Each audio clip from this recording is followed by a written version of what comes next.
Au nom du Père et du Fils et du Saint-Esprit. Amen. Frères et sœurs, entrons dans la joie et dans la célébration. Aujourd'hui, nous sommes le jeudi 19 décembre 2024 et nous sommes à la semence matinale. Très bonne nouvelle pour l'église du Burkina Faso. Nous avons aujourd'hui un nouveau archevêque qui remplace Monseigneur Paul Ouedraogo qui a été frappé par l'âge. Donc nous avons Monseigneur Laurent qui le remplace aujourd'hui. Il a été choisi par le Saint-Père. C'était hier, hier autour de 11h. Et je veux ici demander aux personnes qui sont au Burkina Faso de faire attention. Vraiment attention sur les réseaux sociaux. Il y a des faux comptes qui usurpent l'identité de Monseigneur Prosper Contiebo, qui créent des faux comptes et qui arnaquent des personnes. Donc vigilance, je relais l'information de Monseigneur en l'endroit de toutes les personnes. Donc vigilance. Alors frères et sœurs, revenons à notre message. Depuis maintenant 2 semaines, nous avons commencé un message qui a pour thème les sacrifices annuels. Et je suis en train de parler de comment vaincre ces sacrifices annuels. Alors aujourd'hui, nous allons faire très simple. Et le Saint-Esprit va nous parler, va nous orienter, va nous guider. Les sacrifices annuels ont des impacts terribles dans la vie de plusieurs personnes. Parce que ces sacrifices annuels sont des reconnaissances. Ce sont des reconnaissances que nous faisons et que nous adressons à des esprits, à des divinités, à des génies, à des fétiches annuellement. Et ces sacrifices ont été imposés dans certaines familles et dans l'histoire de certaines personnes par ces esprits, par ces divinités, pour contrôler et pour mettre la main, pour avoir la main mise sur ces personnes. Vous n'avez pas idée de comment est-ce que ces sacrifices annuels emmènent des démons à avoir ce que j'appelle des bases légales dans la vie de certaines personnes. Au travers de ces sacrifices annuels, il y a des gens aujourd'hui qui se retrouvent dans des situations qu'elles n'ont même pas voulu, Ces sacrifices annuels sont imposés à certaines familles en signe de reconnaissance, comme j'ai dit, aux actions des esprits dans leur vie, aux manifestations des démons dans leur vie par rapport à certaines choses et par rapport à certaines situations. Frères et sœurs en Christ, je vais maintenant vous prêcher comment on sort de ces sacrifices annuels. Le truc, ce n'est pas de commencer à arrêter, parce que beaucoup ont arrêté, mais continuent de voir encore l'impact négatif de ces sacrifices-là dans leur vie. Je vais expliquer quelque chose de très simple. Vous savez, regardez, quand une personne fait des sacrifices ou est de la lignée des personnes qui pratiquaient ces sacrifices-là annuellement, je parle ici d'un fait factuel.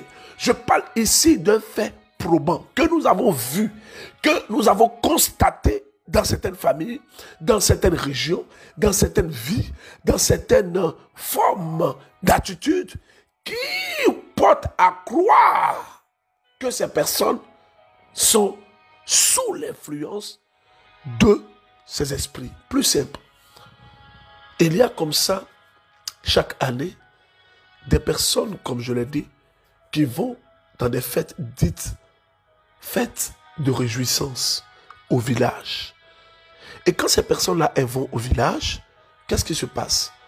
Dans les rites auxquels ces personnes-là sont soumises dans le village, il y a certaines choses qu'on leur impose. On leur impose de faire telle ou telle chose. Et quand elles pratiquent ces choses, qu'est-ce qui se passe? Il y a une relation spirituelle qui existe désormais entre ces personnes et ces démons-là, et ces esprits-là, et ces choses-là. Alors, quand cette relation existe, cette relation, elle est spirituelle. Alors, ces personnes, elles peuvent décider comme ça du jour au lendemain. Elles sont peut-être parties au village en février. Je prends l'exemple le 9 février. Et puis, lors de la réjouissance, on dit non. Est-ce que toi, tu sais que dans votre famille, là, il y a des choses qu'on faisait, vous avez arrêté. En tout cas, on arrive à convaincre une personne de cette lignée, de cette famille. Et elle renoue avec ces choses. Ou soit, dans ta vie, tu as vu ton père faire des choses. Ou pendant même que toi, tu pries là, chaque année, on envoie des sacrifices au village, on envoie des sacrifices dans des maisons de vaudou, on envoie des sacrifices dans des lieux dits des hôtels pour les immoler et on confie tous les ressortissants de cette famille. Tu es issu de cette lignée, tu viens de là-bas. Et qu'est-ce que tu fais? Tu décides comme ça sur un coup de tête d'arrêter. Ah, moi je ne fais plus. Oui, tu as arrêté, mais tu n'as pas arrêté l'influence et l'impact de cette chose dans ta vie. Alors, qu'est-ce qui va se passer? Bien que tu aies arrêté de pratiquer ces choses, tu vas voir dans ta vie l'impact de cette chose dans ta vie. Donc, pour mettre fin à la manifestation de ces adorations annuelles, le tout n'est pas de commencer à arrêter. Arrêter est un grand pas. Mais en plus d'arrêter, il faut casser, il faut briser le pouvoir de ces choses dans notre vie. Frères et sœurs en Christ, je rends grâce à Dieu. Oui, je le bénis. Parce qu'au cours de ce message aujourd'hui, je vais donner 3 moyens pour les briser. Oui, 3 moyens pour les briser. C'est très important. Quand une personne prie et qu'elle obtient la délivrance et qu'elle obtient la libération, il y a une restitution dans sa vie. Cette personne se doit d'être restituée. Elle se doit d'être restaurée. Elle se doit de trouver une certaine paix, une certaine tranquillité désormais dans sa vie. Bonsoir famille MCM. Bonsoir berger Élisée Dossa. Je suis une Ivoirienne vivant en France et j'ai eu la sémence matinale par le biais de ma tante qui vit en France ici. Et j'ai connu la sémence matinale début novembre 2024. Et depuis l'année 2023, j'ai cherché à me marier, mais il y avait toujours les problèmes sur les papiers de mariage, toujours. Et par la grâce de Dieu, on a fini par déposer dans le mois de septembre et c'était bloqué carrément, aucun signe, aucun rien. Et par le biais de ma tante, je connais la sémence matinale. Et j'ai commencé à suivre le frère berger Élisée Dossa. Vraiment, je vais rendre ce témoignage pour dire vraiment merci à Dieu. Merci d'avoir permis que je puisse connaître la sémence matinale et merci pour ce qu'il fait au travers du frère berger Élisée Dossa. Et je rends grâce à Dieu pour votre vie, pour MCM. Et le début décembre, le Seigneur vraiment par le lundi de la motivation, il y a un message vraiment qui m'était adressé directement, que je devais me lever et tout ça. Et c'est comme ça que je me suis levée aussi. Dès que je me suis levée le lundi, le mardi qui a suivi, on m'a appelé pour me dire que la semaine prochaine, il faut que je me marie à tout prix. Et vraiment, j'étais dépassée parce que je n'espérais plus. Et le Seigneur a fait grâce. Le mercredi 11 décembre, je me suis mariée et mon mari est français. On s'est mariés et tout s'est très bien passé. Et je rends grâce à Dieu pour cette merveille qu'il a fait. C'est un miracle. Parce que vu mon âge, j'ai vu vraiment toutes ces difficultés. Vraiment, c'est un miracle. C'est vraiment un miracle que je sois mariée. Moi-même, souvent, je regarde mon alliance, je ne crois pas. Mais Dieu a fait un miracle pour moi. Et au cours de cette semaine-là, j'écoutais la chante Inès. Les anges descendent, ils brisent les liens, ils brisent les chaînes. Et je me suis endormie. Et au cours du sommeil, je sais combien de sommeil, comme je sais pas si j'étais debout, je sais pas comment expliquer ça. Je me suis retrouvée sur la table chirurgicale en tentant de m'opérer. Et sur la table, j'ai vu que le système d'enlever des choses dans mon ventre, des boules en chaîne attachées dans mon ventre avec un truc gluant qu'ils ont fait sortir tout raclé de mon ventre. Parce que moi, j'avais un problème au niveau du bas-ventre. Je ne sais pas, les trucs qui bougeaient dans mon ventre. Et depuis ce temps-là, vraiment, le Seigneur a fait miracle sur miracle pour moi. Et je suis bien dans ma peau. J'ai fait mes menstrues normalement. Vraiment, je dis merci à Dieu. Je rends grâce à Dieu pour le berger Eliseo Dossa et le groupe La Famille MCM. Que Dieu vous bénisse abondamment. Que Dieu vous bénisse encore et encore et encore. Alors, au cours de l'enseignement, au cours du témoignage, de cette sœur, elle a dit quelque chose de très fort. Vous savez, elle a dit qu'au cours des lundis de motivation, le Seigneur l'a instruite de se lever. Et quand elle s'est levée en prière, qu'est-ce qui s'est passé? Quand elle s'est levée en prière, voici, en somme, cette sœur, elle devait se marier depuis. Elle devait se marier depuis. C'est comme ça, plusieurs personnes sont retenues par des sacrifices. La loi des sacrifices annuels, c'est quoi? C'est la loi de la reconnaissance. Et cette loi de la reconnaissance envers les divinités annuellement donne ainsi un pouvoir à ces divinités d'imposer des choses dans notre vie. Romains en son chapitre 8, verset 20. La création, en effet, si elle ne peut rien faire de valable ni de durable, cela ne vient pas d'elle, mais cela vient de celui qui lui a imposé ce destin. Frères et sœurs en Christ, je vous le dis, c'est la vérité. En plus d'arrêter de faire les sacrifices, il y a des choses à faire. Donc, 3 points aujourd'hui. Le premier point pour vaincre l'impact et l'influence des sacrifices annuels, la première chose, c'est d'arrêter. Parce qu'il y a un dicton ivoirien qui dit « On ne reste pas dans les fourmis pour enlever les fourmis sur soi-même. On ne reste pas dans Magnan pour enlever des Magnans. Il faut que tu quittes. Il faut que tu arrêtes. Il faut que tu mettes fin à ces choses. Il faut que tu arrêtes ça. Et quand tu arrêtes de faire ces choses, de pratiquer ces choses, ainsi, tu viens de marquer un désaccord. Tu viens de marquer la fin de cet engagement, de cette reconnaissance envers les divinités, envers les esprits, envers les génies. En plus d'arrêter, qu'est-ce qu'il faut? Il faut maintenant que nous entrions dans le combat. J'ai brossé un peu. Il y a un père, un prêtre de Jésus-Christ, qui m'a dit, berger, je suis curieux de savoir qu'est-ce que tu mets dans le combat spirituel. Et dans le combat spirituel, je mets 4 choses dedans. La première chose du combat spirituel, c'est quoi? C'est obtenir obligatoirement la révélation. La révélation par l'Esprit de Dieu, que nous devons nous engager dans une forme de prière intense. Dans une forme de prière qui va faire appel à la puissance de Dieu. Oui, il faut que nous ayons la révélation. La deuxième chose que je mets dans le combat spirituel, c'est la puissance de Dieu. Notre credo nous dit quoi?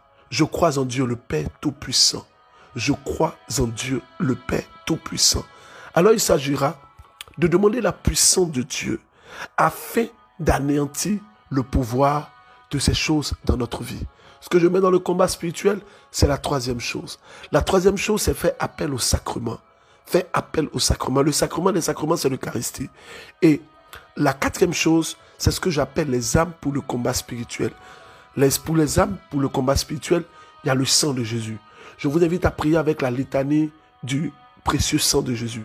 Je vous invite à prier avec autorité, à invoquer le sang de Jésus. Je vous invite à faire des prières d'autorité. La Bible dit ceci dans le livre de Éphésiens chapitre 6, à partir du verset 18. La Bible dit, en toute occasion, priez par l'Esprit. Priez par l'Esprit. Oh, frères et sœurs en Christ, il faut que nous puissions nous engager dans des prières d'autorité, avec force, avec autorité et avec puissance, afin que Dieu nous accorde la délivrance. Merci Jésus pour ta grâce. Bonjour berger Eliseo Dossa. J'espère que vous allez bien ainsi que tous les membres du MCM. Je suis une sœur burkinabé vivant au Burkina. Je viens rendre mon témoignage pour dire merci au Seigneur. J'ai foi que ce qu'il a commencé, il va terminer. C'était le jeudi 12 septembre que j'ai écouté la semence matinale du jeudi 5 septembre. Et quand le berger a dit de mettre la main où on a mal, j'ai posé la main sur le cœur. Et quand je me suis couchée vers 22 heures, je n'avais plus les écouteurs aux oreilles, mais j'entendais le berger chanter dans ma tête. Et il disait, Dieu va changer ta maladie. Et au même moment, j'ai senti comme un courant parcourir tout mon corps. J'avais même mon enfant à mes côtés et lui-même a sursauté. En fait, j'avais une crise qui me prenait des fois depuis 15 ans. Et on m'avait dit que c'était une mauvaise circulation du sang au niveau du cerveau. Je ne pouvais pas faire 2 bons mois sans que cette crise ne me prenne. Mais depuis le jour de la prière jusqu'à présent, ça ne m'est plus arrivé. Et j'ai foi que ce que Dieu a commencé, il va terminer. Je rends toute la gloire à Dieu. Depuis 15 ans, cette sœur, elle vivait avec ses douleurs. Elle vivait avec ses crises. Oh Seigneur, tu es bon. Ton nom est merveilleux. Donc le combat spirituel, il faut s'engager dans le combat spirituel. Frères et sœurs, le combat spirituel est la clé pour une vie de victoire. Le combat spirituel est une nécessité. Pour nous qui sommes issus de familles où il y a beaucoup d'alliances, de pactes et de sacrifices. Nous qui sommes issus de familles où, oh Jésus, c'est terrible. Écoutons. Shalom, shalom, berger. Je bénis le Seigneur pour votre vie, pour la mission qu'il vous a confiée. Je ne saurais vous remercier pour ce noble mission qu'il vous a confiée. Quand j'écoute vos enseignements,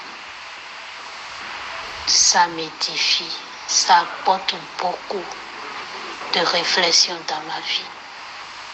Car c'est comme une révélation que je prends de jour en jour à travers vos écoutes. Quand vous étiez en train de parler cette semaine, et précisément aujourd'hui, sur les sacrifices annuels, sur la révélation, je me suis rappelé par le passé une pratique qu'a fait nos parents pour nous, ces enfants, appelée communément sortie d'enfants, où on nous a enfermés dans la grande famille, dans une chambre, pendant une semaine ou une cérémonie. Qu'on avait tué des coqs, je me rappelais, j'étais toute petite, dans les âges de 7 ans comme ça, je me rappelais de ce date que mes parents avaient posé. Et c'est comme ça, cela me rappelle que c'est ça qui nous a bloqués. Je vous dis que les enfants qu'a eu mon père, mon défunt père, nous sommes 17 enfants. Berger, je vous jure, au nom de Dieu, aucun des 17 enfants n'a une vie de gloire, n'a une vie victorieuse. Notre vie est remplie de misère, de souffrance, de peine. Les 17 enfants, je vous dis, une vie misérable. Chaque fois, je me pose la question, c'est quoi notre problème? Qu'est-ce qui ne va pas? Mais il a fallu que j'ai la connaissance de MCM et j'ouvre les yeux sur beaucoup de choses. Berger, je prie le Seigneur et je vous supplie de prier le Seigneur avec nous, afin qu'il libère mes frères et sœurs, qu'il libère ma vie de ces pratiques qui nous a maintenus, qui nous a emprisonnés. Notre vie d'épanouissement, vraiment, que Dieu vous bénisse pour vos enseignements. Longue vie à MCM. Longue vie à MCM. Bénissons le Seigneur. Nous rendons grâce à Dieu. Nous bénissons l'Éternel des armées. Vous avez écouté combien de fois est-ce que ces choses-là détruisent des personnes, détruisent des vies. Je prie que Dieu, pendant que tu es en train d'écouter cette semence matinale, que sa grâce te touche et que son onction te visite. Je prie que sa main visite chaque aspect de ta personne. Pendant que je suis en train de parler ce matin, le Saint-Esprit me conduit vers une personne. Toi, tu vas témoigner. Regarde, aujourd'hui même, le Seigneur est en train de toucher tes pieds. Tu n'arrivais pas à marcher. Le Seigneur est en train de toucher tes pieds. Miracle! Au nom de Jésus-Christ de Nazareth. Miracle! Au nom de Jésus-Christ de Nazareth. Merci Jésus. Tiens-toi debout, commence à marcher. Bonsoir Berger Nizelosa. Je viens rendre témoignage de l'offrande d'Alliance. Mon mari a fait un AVC dans le mois de décembre 2023. Et dans le mois de février 2024, nous avons connu la semence matinale. Et il a fait son offrande d'Alliance. Et dès lors, la guérison a commencé à s'opérer. Il a commencé à bouger les membres gauches, à se déplacer seul, sans béquille. Et par la suite, il a repris le travail. Et jusqu'à aujourd'hui, la guérison continue de s'opérer. Je rends grâce à Dieu pour ses bienfaits. Je veux donner toute la gloire à Dieu et saluer ici le Père Thomas. Le Père Thomas qui est le curé de la paroisse Saint-François d'Assise, c'est à Legbasito. Legbasito, c'est dans la zone de Madjikbeto. Je veux bénir Dieu pour sa vie. Hier, lors du premier jour, des 3 jours de traversée de la restauration, nous avons senti une telle présence de Dieu. Nous avons vu des vies être restaurées. Nous avons vu des personnes être délivrées. Aujourd'hui, ça sera le 2e jour. Je vous invite, vous tous, à partir de 18h, à faire l'effort de venir. C'est à Legbasito, en face du CMS de Legbasito. Il y a un terrain là-bas. Venez, nous allons vivre un moment merveilleux avec Dieu. Frères et sœurs en Christ, je bénis le Seigneur pour vous tous qui écoutez la semence matinale tous les matins. Je rends grâce à Dieu. À côté du combat spirituel, il y a aussi le renoncement. Le renoncement aux pratiques occultes. Vous savez, quand vous êtes issu de certaines familles où il y a ce genre de pratiques, quand vous faites le combat spirituel, vous devez prendre la décision de renoncer totalement à ces choses-là. Le renoncement va consister à quoi? Va consister à prier. Prier pour dire que désormais, je renonce à ces pratiques. Je renonce à ces pratiques. Et vous citez la chose et vous dites que vous renoncez à cela au nom de Jésus-Christ. Il faut que vous dites ça de votre bouche. Il faut que vous ouvrez votre bouche pour dire que vous renoncez totalement à ces choses et à ces pratiques. Frères et sœurs, le Seigneur va encore restaurer, va encore impacter des vies. Bonjour Berger Eliso Dossa, comment allez-vous? J'espère bien. Je viens par ce vocal dire merci au Seigneur pour tout ce qu'il a fait dans la vie de ma grande sœur. Le Seigneur l'a délivré d'un sortilège appelé Tchakatou chez nous les Béninois. Et ce sortilège consistait à lui donner la mort.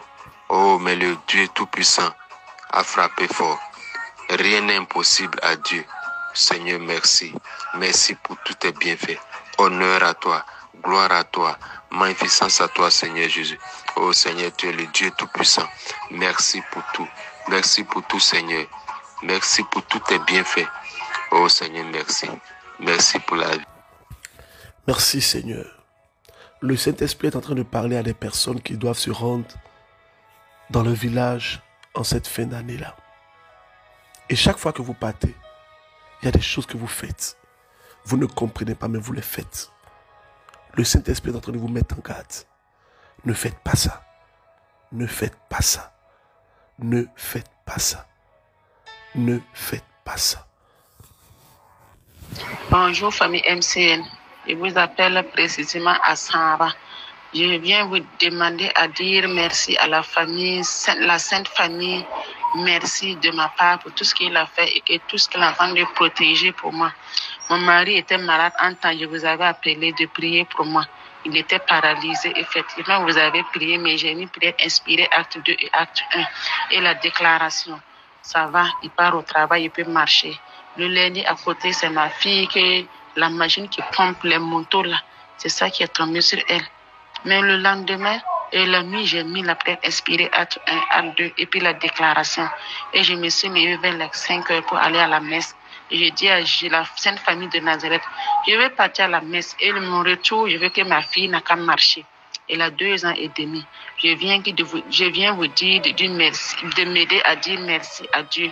Je ne sais pas parler le français là bien.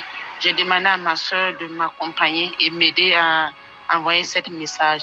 Et j'ai l'esprit de monstre. Quand je suis assis, je pense à ça. Aider à prier pour moi. Merci. Quand vous écoutez l'audio de cette sœur, il y a quelque chose qui m'a frappé. Son mari a eu des soucis, il ne marchait plus. Elle a prié et Dieu a fait grâce, le monsieur a repris et il a commencé à remarcher.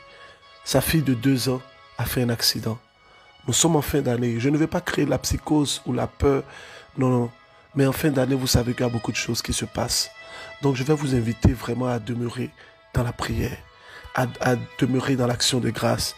Vous pouvez demander une messe de protection sur vos paroisses, à une messe de protection.